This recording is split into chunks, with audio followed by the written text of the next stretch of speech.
Bulletin का आगाज करें। सबसे पहले आपको बताएं, डिजिटल दहशतगर्दों के घेर शिकंजा सख्त। 9 मई को रियासती इदारों के खिलाफ हर्जा सराई पर आदिल राजा, हैदर मेहदी और वजाहत सईद को 2-2 बार उम्र कैद की सजा। साबिर शाकिर, मोईद पीरजादा भी सजा पाने वालों में शामिल हैं। सैयद अकबर हुसैन और शाहीन सहबाई को भी 2-2 बार उम्र कैद। इंसदाद दहशतगर्दी अदालत ने मुल्जिमान को दीगर दफात में भी मुजमुई तौर पर 35 साल कैद की सजा सुनाई। इस्लामाबाद से असलम खोखर की रिपोर्ट।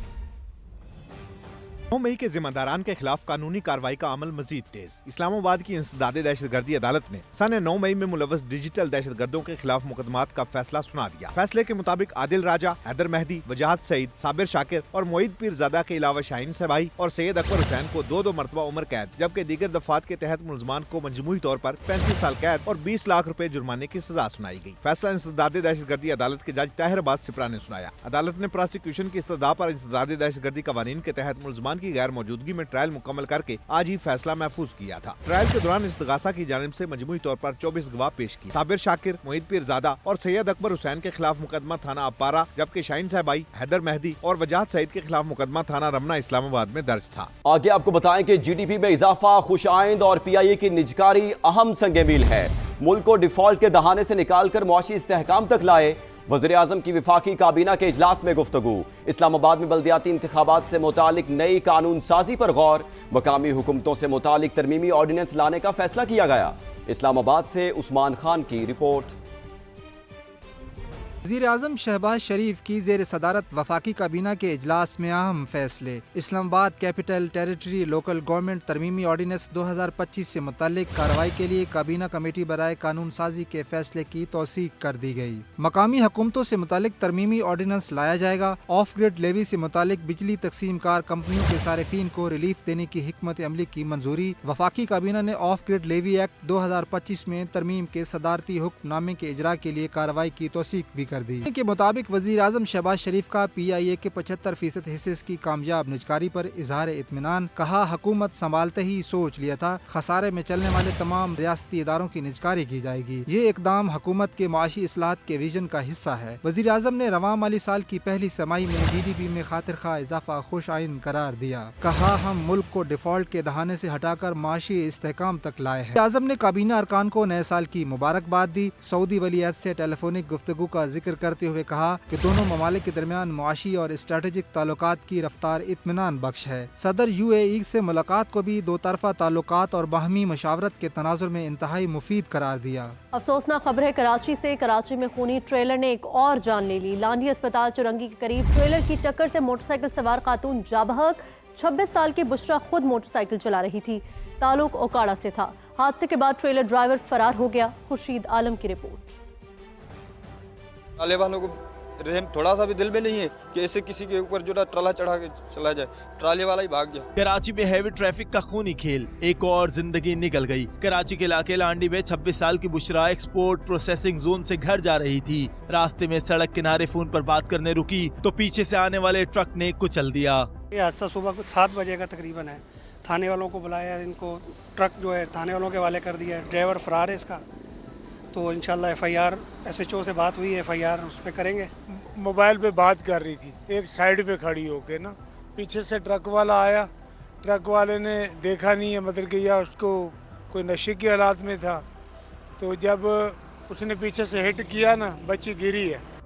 बुशरा खुद मोटरसाइकिल चलाती थी। पुरसा ने इंसाफ का मुतालबा किया और बताया कि तदफीन आबाई इलाके ओकाड़ा में होगी। हमें इंसाफ चाहिए। हम लोग फिलहाल पंजाब जा रहे हैं, जब तक हम लोग नहीं आते गाड़ी थाने में जब्त रहेगी।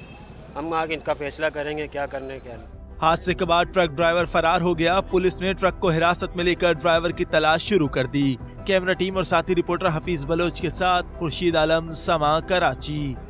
अभी आपको बराह रास्त लिए चलेंगे। नायब वज़ीर आज़म इसहाक डार का बांग्लादेश के हाई कमीशन का दौरा है। तो ये मनाजिर आप समा की स्क्रीन पर मुलाहिजा कर सकते हैं। नायब वज़ीर आज़म इसहाक डार बांग्लादेश के हाई कमीशन का दौरा कर रहे हैं। We are extremely saddened by Her Excellency's death.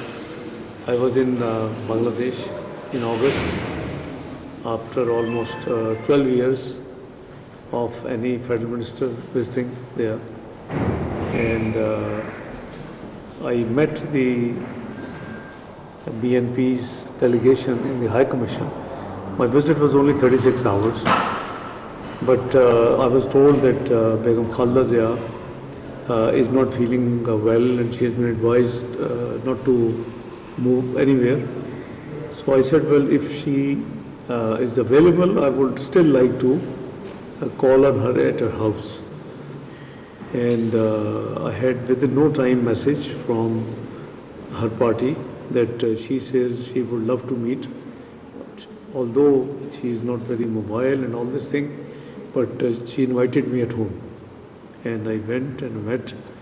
I had wonderful discussion with Her Excellency. Our party, Pakistan Muslim League, which is in governance in Pakistan, with the allies right now, both in federal government and in Punjab.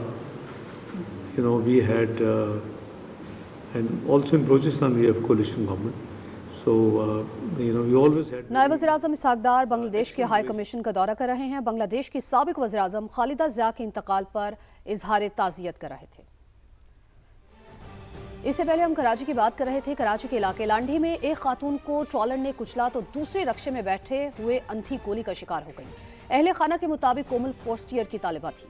इकलौती बेटी के अचानक चले जाने पर मां गम से निठाल है। फरवाली की रिपोर्ट। आहें, सिसकियां और फरियाद, एक और जिंदगी का चिराग गुल हो गया। लांढी चिराग होटल के करीब चलते रक्शे में बैठी कोमल अंधी गोली लगने से जान की बाजी हार गई। 17 साल की कोमल फर्स्ट ईयर की तालबा और वालिदैन की इकलौती बेटी थी। कार्रवाई कोई नहीं करानी मैंने। कार्रवाई क्या कराऊंगा? हवाई फायरिंग पे कोई कार्रवाई कराएंगे? कैसे कराएंगे? अब चलते रक्शे में फायरिंग हुई है, कहाँ से हुई है, मेरे को क्या पता। चचा का कहना था कि कोमल नानी के घर से अपने घर जा रही थी। रिक्शे में वालदा और एक भाई भी मौजूद था। गोली रिक्शे का शीशा तोड़ती हुई कोमल को लगी। बच्ची अपनी नानी के गई हुई थी स्कूल की छुट्टियां गुजारने के लिए। ये वहाँ से वापसी आ रहे थे। कुरंगी का कह रहे हैं कि जी कुरंगी चिराग होटल पे कहीं फायरिंग हो रही है, कोई पुलिस मुकाबला हो रहा है। उसके अंदर बच्ची को गोली लग गई और कह रहे हैं जी ऑन द स्पॉट मर गई। हमें सिर्फ यही है कि यार देखो इतनी सी बच्ची, उसने किसी का क्या बिगाड़ा। पुलिस हुकाम के मुताबिक कुछ दूर पुलिस का मुल्जिमान से मुकाबला हो रहा था, लेकिन कोमल को किसकी गोली लगी है ये तहकीकात की जा रही है। कैमरामैन इमरान शाहिद के साथ फरवाली, समा, कराची। आलमी मंजरनामे से आपको खबर शामिल करते हुए बताएं कि ईरानी हुकूमत पुरअमन मुजाहिरीन को कत्ल करना बंद करे, वरना हम मुजाहिरीन की मदद के लिए तैयार बैठे हैं। अमरीकी सदर डोनाल्ड ट्रंप की तेहरान को धमकी। ईरान के नेशनल सिक्योरिटी काउंसिल के सरबराह अली लारेजानी ने फौरी रद्द-ए-अमल देते हुए कहा, अमरीकी मुदाखलत खित्ते में अफरा तफरी और अमरीकी मफादात की तबाही का बाइस होगी। इसराइल और सदर ट्रंप के मौकिफ ने मुजाहिरों के पसे पर्दा हकायक को वाजे कर दिया। ईरान में महंगाई के खिलाफ 6 रोज से जारी पुरतशद्दुद मुजाहरों में 6 अफराद जाँ बहक, 17 जख्मी हो चुके हैं। ईरान में 6 दिन से जारी मुजाहिरे बेकाबू। सूबा बलूचिस्तान में पुलिस और मुजाहिरीन में शदीद झड़पें। तेहरान और दीगर शहरों में भी पुरतशद्दुद मुजाहिरे हुए। एहतजाज के मसले पर वाशिंगटन और तेहरान आमने सामने। अमरीकी सदर डोनाल्ड ट्रंप ने तेहरान को धमकी लगा दी। सोशल मीडिया पर जारी पैगाम में सदर ट्रंप ने कहा, ईरानी हुकूमत पुरअमन मुजाहिरीन को कत्ल करना बंद करे, वरना हम मुजाहिरीन की मदद के लिए तैयार बैठे हैं। ईरानी नेशनल सिक्योरिटी काउंसिल के सरबराह अली लारेजानी ने सदर ट्रंप की धमकी का फौरी जवाब दिया। कहा, इसराइल और सदर ट्रंप के मौकिफ ने मुजाहिरों के पसे पर्दा हकायक को वाजे कर दिया। अंदरूनी मसले में अमरीकी मुदाखलत खित्ते में अफरा तफरी और अमरीकी मफादात की तबाही का बाइस होगी। अमरीकी अवाम जान ले के इस मुहिम जोई का आगाज ट्रंप ने किया था। ईरान में महंगाई के खिलाफ मुजाहिरे इतवार को शुरू हुए थे। मंगल को 10 यूनिवर्सिटियों के तुलबा भी एहतजाज का हिस्सा बन गए। मुजाहिरों की बुनियादी वजह महंगाई है, जो 52% से तजावुज कर गई है। पाकिस्तान और चीन आहनी दोस्त के रिश्ते में बंधे हैं। पाकिस्तान वन चाइना पॉलिसी पर कारबंद है और चीन की गैर मुतज़लज़ल हिमायत जारी रखेगा। तर्जुमान दफ्तर ख़ारजा ताहिर इंदराबी ने प्रेस ब्रीफिंग में बताया कि पाकिस्तान ताइवान समेत दीगर उमूर में चीन की गैर मुतज़लज़ल हिमायत का इयादा करता है और बदस्तूर वन चाइना पॉलिसी पर कारबंद रहेगा। तर्जुमान के मुताबिक पाकिस्तान ताइवान को चीन का नाकाबिले तंसीख हिस्सा समझता है और इस पॉलिसी पर मुकम्मल अमल दरामद जारी रखेगा। भारतीय एयरलाइन एयर इंडिया के पायलट्स का नशे में धुत होकर तैयारे उड़ाने का इंकशाफ। कनाडा के वैनकूवर इंटरनेशनल एयरपोर्ट पर भारतीय पायलट को ब्रेथलाइजर टेस्ट मुस्बत आने पर तैयारे से उतार दिया गया। कई घंटे ताखीर के बाद मुतबादिल पायलट की निगरानी में परवाज दिल्ली रवाना की गई। गैर मुल्की मीडिया के मुताबिक वाकया 23 दिसंबर को पेश आया। 29 दिसंबर को एक और भारतीय पायलट ने तैयारे में खराबी का इल्म होने के बावजूद उड़ान भरी, सैकड़ों मुसाफिरों की सलामती को खतरे में डाला। कैनेडियन रेगुलेटर ने भारतीय हुकूमत से ऐसे वाकयात की रोकथाम के लिए ठोस इकदामात का मुतालबा करते हुए 26 जनवरी तक जवाब तलब कर लिया है।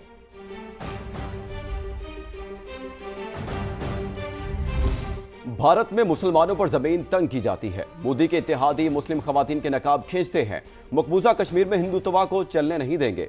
मकबूजा कश्मीर की एक्टिविस्ट इल्तिजा मुफ्ती ने मोदी सरकार को खरी खरी सुना दी। कहा, मकबूजा कश्मीर में भारत की माता की जय के नारा नहीं लगने देंगे। रेंजर्स की काविशों से कराची में अब हालात पहले से बेहतर है। रेंजर्स सिंध पेशावराना सलाहियतों की वजह से जानी जाती है। वजीर दाखिला मोहसिन नकवी का कराची में Sindh rangers training centre and school में बेसिक रिक्रूट ट्रेनिंग कोर्स की पासिंग आउट परेड से खिताब। कहा, रेंजर्स कराची के अमन के साथ साथ कच्चे के इलाके में भी डाकुओं का खात्मा कर रही है। पाकिस्तान रेंजर सिंध अपनी पेशेवराना सलाहियतों और आला करदगी की बुनियाद पर जानी जाती है। इस फोर्स ने माजी में कराची में अमन कायम करके एक तारीख रकम की है। पाकिस्तान रेंजर सिंध ने न सिर्फ कराची में दहशत गर्दी और बदअमनी के वाक़यात को बर वक्त तदारुक किया है, बल्कि कच्चे के इलाके में सिंध पुलिस के साथ मिलकर डाकुओं का खात्मा कर रही है। ये पाकिस्तान रेंजर सिंध की काविशों का नतीजा है कि आज कराची के हालात माजी से बहुत मुख्तलिफ नजर आते हैं। आगे आपको बताएं कि तरक्की याफ्ता माशरों का यही कमाल है कि वहां मेहनत और लगन से कोई भी अपना मकाम खुद बना सकता है। यही कुछ नजर आया न्यूयॉर्क में, जहां ज़ोहरान ममदानी ने पहले मुसलमान मेयर के तौर पर हल्फ उठा लिया। ज़ोहरान ममदानी कुरान पाक पर हल्फ उठाने वाले पहले मेयर बन गए। नए मेयर ने सस्ती रहाइश को यकीनी बनाने के लिए पहला एग्जीक्यूटिव ऑर्डर भी जारी कर दिया। तरक्की याफ्ता माशरों का यही कमाल है कि वहां मेहनत और लगन से कोई भी अपना मकाम खुद बना सकता है। यही कुछ नजर आया न्यूयॉर्क में, जहां ज़ोहरान ममदानी ने पहले मुसलमान मेयर के तौर पर हल्फ उठा लिया। ज़ोहरान ममदानी कुरान पाक पर हल्फ उठाने वाले पहले मेयर बन गए। इन पर सयाहों ने मरी का रुख कर लिया। सयाह मरी के बदलते मौसम से खूब लुत्फानंदोज हो रहे हैं। मजीद हमें बताएंगे हमाद अब्बासी। जी, मैं इस वक्त मौजूद हूँ मरी में, और आप मेरे को देख सकते हैं कि बड़ी तादाद में इस वक्त टूरिस्ट मुल्क के तौर से यहाँ पहुँचे हुए हैं और इस सर्द मौसम से जी बिल्कुल लुत्फानंदोज हो रहे हैं। आज वीकेंड है और इसके बाद से सियाह बड़ी तादाद में यहाँ पहुँचे। इस वक्त मेरे साथ एक सियाह फैमिली मौजूद आई, उनसे जानते हैं वो कहाँ से आए और मरी के मौसम को कैसे एंजॉय करें। जी बताइएगा। जी बहुत शुक्रिया। हम लोग रावलपिंडी से आए हैं और बहुत अच्छा मौसम है। चूँकि स्नोफॉल हो चुकी है तो फैमिली समेत आना बच्चों की बड़ी खुशी होती है कि वो आके जो है ना यहाँ पे खुद बर्फ़ पड़ते हुए देखें, तो बहुत इंजॉय कर रहे हैं। और आज बस थोड़ी सी मायूसी बच्चों को इस लिहाज से हुई कि वेदर जो है वो साफ़ हो गया, तो वो कह रहे थे कि स्नोफॉल होनी चाहिए, लेकिन ये कि बहुत अच्छा मौसम है। महकमा मौसमियात के मुताबिक मरी और गलियात में आइंदा 24 घंटे मौसम यूँ ही खुश्क और सर्द रहेगा। जी।